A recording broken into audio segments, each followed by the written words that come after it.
Hello everyone, welcome back to my daily cooking blogs.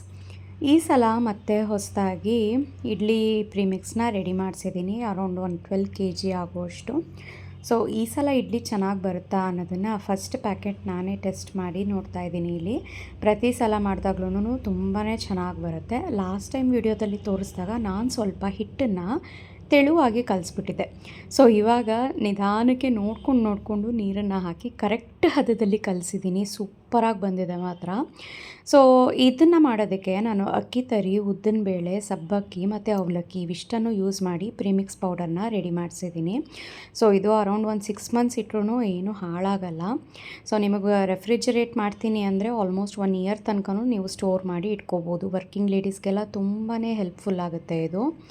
ಸಾಮಾನ್ಯ ಇಡ್ಲಿ ಮಾಡೋದು ಸ್ವಲ್ಪ ಕಷ್ಟನೇ. ಒಂದು ಸಲ ಹದ ಕೆಟ್ಟೋಗುತ್ತೆ, ಒಂದು ಸಲ ಗಟ್ಟಿ ಬರುತ್ತೆ, ಒಂದು ಸಲ ತೆಳು ಆಗಿಬಿಡುತ್ತೆ, ಒಂದೊಂದು ಸಲ ಫ್ಲ್ಯಾಟ್ ಆದಂಗೆ ಆಗಿಬಿಡುತ್ತೆ. ಸೊ ಹಾಗಾಗಿ ಅಂಥದ್ದು ಗೋಜೆ ಬೇಡ ಅಂತ ಸೊ ಇಡ್ಲಿ ಪ್ರೀಮಿಕ್ಸ್ ರೆಡಿ ಮಾಡಿಸಿದ್ದೀನಿ. ಇಲ್ಲಿ ಜಸ್ಟ್ ಉಪ್ಪು ಮತ್ತು ಸ್ವಲ್ಪನೇ ನೀರನ್ನು ಹಾಕಿ ಸ್ವಲ್ಪ ಗಟ್ಟಿ ಹದದಲ್ಲೇ ಕಲಸಿ ಇಡೀ ರಾತ್ರಿ ಇದನ್ನು ಫರ್ಮೆಂಟೇಷನ್ ಮಾಡಲಿಕ್ಕೆ ಬಿಡಬೇಕು. ನಾನು ಅರೌಂಡ್ 4:30 ಹಾಗೆಯೇ ಕಲಸಿ ಇಟ್ಟಿದ್ದೀನಿ. ಏಕೆಂದರೆ ಸ್ವಲ್ಪ ಹುಳಿ ಬಂದಷ್ಟು ಚೆನ್ನಾಗಿ ಬರುತ್ತೆ ಇಡ್ಲಿ ಸಾಫ್ಟಾಗಿ ಅಂತ. ಸೊ ಈ ಇಡ್ಲಿ ಪ್ರೀಮಿಕ್ಸನ್ನು ಕಲಸಿದಾದಮೇಲೆ ಇವತ್ತು ಸಂಜೆ ಹಿತೈಷ್ಗೆ ಒಂದು ಲೋಟ ಹಾಲು ಕೊಟ್ಟು, ನನಗೆ ಏನು ರಾಗಿ ಮಾಲ್ಟ್ ಕುಡಿಬೇಕು ಅಂತ ಅನ್ನಿಸ್ಲಿಲ್ಲ. ಹಾಗಾಗಿ ಒಂದೇ ಒಂದು ಡ್ರೈ ಫ್ರೂಟ್ಸ್ ಲಡ್ಡುನ ಇಲ್ಲಿ ತಿಂತಾಯಿದ್ದೀನಿ. ಟೈಮ್ ನೋಡಿರ್ಬೋದು ನೀವು, 6 o'clock ಆಗಿದೆ ಆಲ್ರೆಡಿ. ಸೊ ಈ ರೀತಿ ದಿನದಲ್ಲಿ ಒಂದು ಲಡ್ಡುನ ನಾನು ತೊಗೋತೀನಿ. ಯಾಕೆಂದರೆ ಇದು ಸ್ವಲ್ಪ ಎಲ್ಲ ಥರದ ಡ್ರೈ ನಟ್ಸ್ ಎಲ್ಲ ಇರುತ್ತೆ ಅಲ್ವಾ, ಕ್ಯಾಲರೀಸ್ ಜಾಸ್ತಿ ಇರುತ್ತೆ. ಹಾಗಾಗಿ ತುಂಬ ಟೇಸ್ಟಿಯಾಗಿರುತ್ತೆ. ಹಾಗಂದೇಳಿ ಜಾಸ್ತಿ ತಿನ್ಬಿಟ್ರೂ ಹೆವಿ ಆದಂಗೆ ಅನಿಸುತ್ತೆ. ಹಾಗಾಗಿ ಒಂದು ಲಡ್ಡು ದಿನದಲ್ಲಿ ಸಾಕು. 7:30ಗೆಲ್ಲ ಆರ್ಡರ್ಸ್ ಎಲ್ಲ ಪ್ಯಾಕ್ ಆಗಿರಬೇಕು. ಆಫ್ಟರ್ 7:30 ಯಾವಾಗ ಬೇಕಾದ್ರೂ ಕೊರಿಯರ್ ಅವರು ಬಂದು ಕಲೆಕ್ಟ್ ಮಾಡ್ಕೊಂಡು ಹೋಗ್ಬಿಡ್ತಾರೆ. ಸೊ ಹಾಗಾಗಿ ಎಲ್ಲವನ್ನು ಪ್ಯಾಕ್ ಮಾಡಿ ಇಟ್ಟಿದ್ದೆ. ಲಾಸ್ಟಲ್ಲಿ ಅದನ್ನು ಅಡ್ರೆಸ್ ಎಲ್ಲದಕ್ಕೂ ಸೆಟ್ ಮಾಡಿ ನಾನಿಲ್ಲಿ ಪೇಸ್ಟ್ ಮಾಡಿ ಇಡ್ತಾಯಿದ್ದೀನಿ. ಸೊ ಇವತ್ತಿಗೆ ಆರ್ಡರ್ಸ್ ಒಂದು 32 ಆರ್ಡರ್ಸ್ ಇತ್ತು ನನಗೆ. ಎಲ್ಲ ಥರದ್ದು ನನ್ನಲ್ಲಿ ಇರೋವಂಥ ಎಲ್ಲ ಪ್ರಾಡಕ್ಟ್ಸನ್ನು ಎಲ್ಲರೂ ತೊಗೋತಾ ಇದ್ದೀರಾ.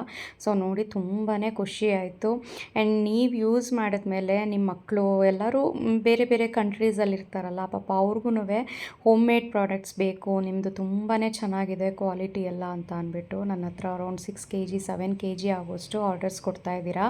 ತುಂಬಾ ಖುಷಿ ಆಯಿತು ನನಗೆ. ಏಕೆಂದರೆ ಕ್ವಾಲಿಟಿ ಮ್ಯಾಟರ್ಸ್ ಆಗುತ್ತೆ ಯಾವಾಗ್ಲೂ. ಕ್ವಾಂಟಿಟಿ ಎಷ್ಟು ಬೇಕಾದ್ರೂ ಮಾಡ್ಬೋದು, ಕ್ವಾಂಟಿಟಿ ಜಾಸ್ತಿ ಬರ್ಬೋದು ಅಂತ ಅಂದ್ಬಿಟ್ಟು ನಾನು ಕ್ವಾಲಿಟಿನಲ್ಲಿ ಕಾಂಪ್ರಮೈಸ್ ಯಾವತ್ತೂ ಮಾಡ್ಕೊಳ್ಳಲ್ಲ. ನನಗೆ ಕ್ವಾಲಿಟಿ ಫಸ್ಟ್ ಕ್ಲಾಸ್ ಆಗಿರಬೇಕು. ಹಾಗಾಗಿ ಬೆಸ್ಟ್ ಪ್ರಾಡಕ್ಟ್ಸ್ನೇ ನಾನಿಲ್ಲಿ ನಿಮಗೆ ತಲುಪಿಸ್ಕೊಡ್ತಾ ಇದ್ದೀನಿ. ಇಡ್ಲಿ ಅಂತ ಅಂದಮೇಲೆ ನಮ್ಮ ಮನೆಯಲ್ಲಿ ಅದಕ್ಕೆ ಸಾಂಬಾರಂತೂ ಮಾಡಲೇಬೇಕು.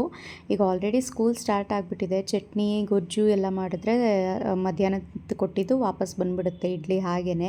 ಹಾಗಾಗಿ ಸಾಂಬಾರನ್ನೇ ಇಲ್ಲಿ ಪ್ರಿಪೇರ್ ಮಾಡ್ತಾಯಿದ್ದೀನಿ. ಪ್ರತಿ ಸಲ ಇಡ್ಲಿ ಸಾಂಬಾರು ಮಾಡುವಾಗ್ಲೂ ಇದೇ ರೀತಿ ಫ್ರೆಶ್ ಆಗಿ ಮಸಾಲೆ ಹುರ್ಕೊಂಡೇ ನಾನು ಸಾಂಬಾರನ್ನ ಪ್ರಿಪೇರ್ ಮಾಡೋದು. ಎಕ್ಸಾಕ್ಟ್ ಹೋಟೆಲ್ ಟೇಸ್ಟೇ ಬರುತ್ತೆ. ಸೊ ಇದಕ್ಕೆ ಧನಿಯಾ, ಕಡಲೆಬೇಳೆ, ಉದ್ದಿನಬೇಳೆ, ಸ್ವಲ್ಪ ಮೆಂತ್ಯ, ಕಾಳುಮೆಣಸು, ಬ್ಯಾಡಗಿ ಮೆಣಸಿನ್ಕಾಯಿ ಮತ್ತು ಇದಕ್ಕೆ ಒಣ ಕೊಬ್ಬರಿ ಹಾಕಬೇಕು.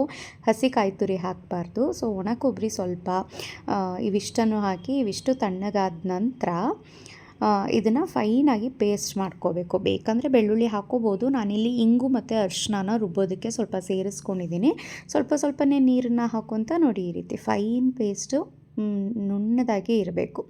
ಈ ರೀತಿ ರುಬ್ಬಿ ಇಟ್ಕೊಳ್ಳಿ. ಇವಾಗ ಮಸಾಲೆ ರೆಡಿಯಾಗಿದೆ. ಆವಾಗಲೇ ನಾನು ಸ್ವಲ್ಪ ಬೇಳೆ ಮತ್ತು ಟೊಮ್ಯಾಟೊನ ಬೇಯಿಸಿಟ್ಕೊಂಡಿದ್ದೆ ಅಲ್ವಾ. ಸೊ ಅದರಲ್ಲಿ ಟೊಮ್ಯಾಟೊನ ಸಪ್ರೇಟ್ ಮಾಡಿಕೊಂಡು ಬೇಳೆನ ಈ ರೀತಿ ವಿಸ್ಕ್ ಮಾಡ್ಕೋತಾ ಇದ್ದೀನಿ. ಸಾಫ್ಟಾಗಿರಬೇಕು. ಹಾಗೆಯೇ ಟೊಮ್ಯಾಟೊನು ಮಿಕ್ಸಿ ಜಾರಿಗೆ ಹಾಕ್ಕೊಂಡು ಈ ರೀತಿ ಪೇಸ್ಟ್ ಮಾಡ್ಕೊಂಡಿದ್ದೀನಿ. ಇವಾಗ ಬೇಳೆ ಜೊತೆಗೆ ಈ ಟೊಮ್ಯಾಟೊ ರುಬ್ಕೊಂಡಿರೋದನ್ನು ಸೇರಿಸಿ ಸ್ವಲ್ಪ ನೀರು ಮತ್ತು ರುಬ್ಕೊಂಡಿರೋಂಥ ಮಸಾಲೆನ ಸೇರಿಸ್ಬಿಟ್ಟು ನಿಮಗೆ ಸಾಂಬಾರು ಕನ್ಸಿಸ್ಟೆನ್ಸಿ ಎಷ್ಟು ಬೇಕೋ ಅಷ್ಟು ನೀರನ್ನು ಸೇರಿಸಿ ರುಚಿಗೆ ತಕ್ಕಷ್ಟು ಉಪ್ಪು, ಹುಣಸೆ ರಸ ಇವಿಷ್ಟನ್ನು ಹಾಕಿ ಚೆನ್ನಾಗಿ ಕುದಿಲಿಕ್ಕೆ ಬಿಡಬೇಕು. ಸೊ ಇಷ್ಟೇ ಇಡ್ಲಿಗೆ ಮಾಡಬೇಕಾಗಿರೋಂಥ ಸಾಂಬಾರಲ್ಲಿ ಹೆಚ್ಚಿಗೆ ತರಕಾರಿ, ಈರುಳ್ಳಿ, ಟೊಮ್ಯಾಟೊ ಆ ರೀತಿ ಎಲ್ಲ ಏನೂ ಇರಬಾರ್ದು. ಸೊ ಪ್ಲೇನಾಗಿ ಇರಬೇಕು. ಆವಾಗ ಚೆನ್ನಾಗಿ ಅನಿಸುತ್ತೆ. ನೀವು ತರಕಾರಿ ಎಲ್ಲ ಹಾಕ್ಬಿಟ್ರೆ ಅದೊಂಥರ ಬೇರೆ ಥರ ಸಾಂಬಾರು ಆಗಿಬಿಡುತ್ತೆ. ಹಾಗಾಗಿ ಇಡ್ಲಿಗೆ ಇವಿಷ್ಟೇ ಸಾಕು.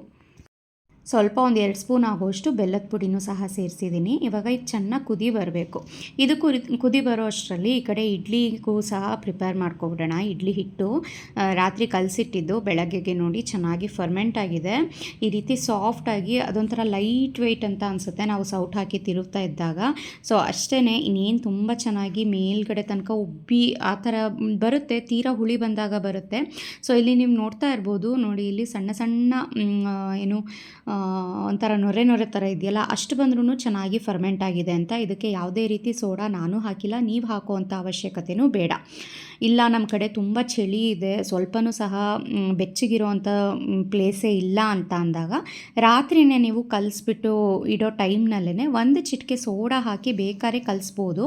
ಇಲ್ಲ ಅಂದರೆ ಇವಾಗ ಬೇಸಿಗೆ ಆಗಿರೋ ಕಾರಣ ಅದಾಗಿದ್ದದೇ ಚೆನ್ನಾಗಿ ಹುದುಗ್ ಬರುತ್ತೆ, ಹುಳಿ ಬಂದಿರುತ್ತೆ ಹಿಟ್ಟು. ಸೊ ಎಕ್ಸ್ಟ್ರಾ ಸೋಡಾ ಆಗಿರ್ಬೋದು ಎಲ್ಲ ಏನೂ ಹಾಕೋ ಅವಶ್ಯಕತೆ ಇಲ್ಲ.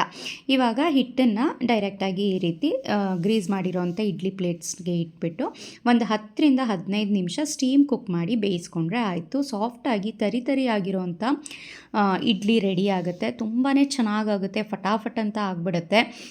ಸೊ ವರ್ಕಿಂಗ್ ಲೇಡೀಸ್ಗೆ ಅಷ್ಟೇ ಅಲ್ಲ, ಸಾಮಾನ್ಯ ನಮ್ಗಳ್ಗೂ ಕೆಲವೊಮ್ಮೆ ಏನು ನಾಳೆಗೆ ಏನಪ್ಪ ಮಾಡೋದು, ಏನು ಅನ್ನ ರೈಸ್ ಐಟಮು ಆ ರೀತಿ ಎಲ್ಲ ಮಾಡೋದಕ್ಕೆ ಬೇಜಾರು. ಇಡ್ಲಿ ದೋಸೆ ಆಗಿದ್ದಿದ್ರೆ ಫಟಾಫಟ್ ಅಂತ ಮಾಡಿಬಿಡ್ಬೋದಲ್ಲ, ಆದರೆ ಏನು ನೆನೆಸೇ ಇಟ್ಟಿಲ್ವಲ್ಲ ಅಂತ ಸಂಜೆ ಅನ್ನಿಸ್ದಾಗ ಈ ರೀತಿ ಪ್ರೀಮಿಕ್ಸ್ ಪೌಡರ್ಗಳು ಇದ್ದರೆ ಅದನ್ನು ಜಸ್ಟ್ ಒಂದು ಪ್ಯಾಕೆಟ್ ಓಪನ್ ಮಾಡಿಬಿಟ್ಟು ಜಸ್ಟ್ ನೀರು ಉಪ್ಪು ಹಾಕಿ ಕಲಸಿ ರಾತ್ರಿಯೇ ಒಂದು 10ರಿಂದ 12 ಗಂಟೆ ಫರ್ಮೆಂಟ್ ಆಗಲಿಕ್ಕೆ ಬಿಟ್ಬಿಟ್ರೆ ಬೆಳಗ್ಗೆ ನೀವು ದೋಸೆ ಇಡ್ಲಿ ಏನು ಬೇಕಾದ್ರೂ ಮಾಡ್ಕೋಬೋದು. ಇಡ್ಲಿ ರೆಡಿ ಆಗೋ ಅಷ್ಟರಲ್ಲಿ ಈ ಕಡೆ ಸಾಂಬಾರು ಸಹ ಚೆನ್ನಾಗಿ ಕುದಿ ಬಂದಿತ್ತು. ಅದಕ್ಕೊಂದು ಮೇಲೊಗ್ಗರಣೆ ಕೊಟ್ಕೊಂಡಿದ್ದೀನಿ. ಒಗ್ಗರಣೆಗೂ ಚೆನ್ನಾಗಿ ಇಂಗು, ಸಾಸಿವೆ, ಕರಿಬೇವು ಮತ್ತು ಬ್ಯಾಡಗಿ ಮೆಣಸಿನ್ಕಾಯಿನ ಹಾಕಿದ್ದೀನಿ. ಬಿಸಿ ಬಿಸಿ ಇಡ್ಲಿ ತೆಗೆದು ನಾನಿಲ್ಲಿ ಹಾಟ್ ಬಾಕ್ಸ್ನಲ್ಲಿ ಸ್ಟೋರ್ ಮಾಡಿ ಇಟ್ಟಿದ್ದೀನಿ. ಸೊ ಇವಾಗ ನನಗೆ ಇಡ್ಲಿನ ಸರ್ವ್ ಮಾಡ್ಕೋತಾ ಇದ್ದೀನಿ. ಪ್ರದೀಪ್ಗೆ, ಹಿತೈಷ್ಗೆ ಎಲ್ಲರಿಗೂ ಬೆಳಗಿನ ತಿಂಡಿ ಲಂಚ್ ಬಾಕ್ಸ್ಗೆ ಎಲ್ಲನೂ ಸಹ ಹಾಕಿ ಕೊಟ್ಟು ಕಳಿಸಿದ್ದಾಯಿತು. ಸಾಮಾನ್ಯ ಸಾಂಬಾರು ಮಾಡಿದಾಗ ಈ ರೀತಿ ನಾನು ಮಧ್ಯಾಹ್ನಕ್ಕೂ ಆಗೋಷ್ಟು ಜಾಸ್ತಿನೇ ಮಾಡಿಬಿಡ್ತೀನಿ.